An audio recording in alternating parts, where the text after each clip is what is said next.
बिस्मिल्लाहिर्रहमानिर्रहीम। अस्सलाम वालेकुम डियर व्यूवर्स, ख्वाबों की ताबीर के आपके फेवरेट चैनल में आज एक नई वीडियो के साथ हाजिर हुए हैं। आज हम आपको ख्वाब में तिल देखने या खाने की ताबीर बताएंगे। हज़रत इब्ने सीरीन रहमतुल्लाह अलैह ने फरमाया है कि ख्वाब में तिलों का पाना माल है जो हर रोज़ ज़्यादा होता है।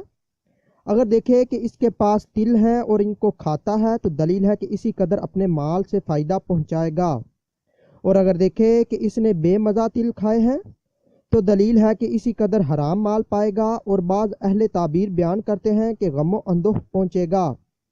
अगर आपने कोई ख्वाब देखा है और आप उसकी ताबीर जानना चाहते हैं तो आप इस वीडियो के नीचे कमेंट कर सकते हैं या फिर हमारे फेसबुक पेज पर मैसेज कर सकते हैं।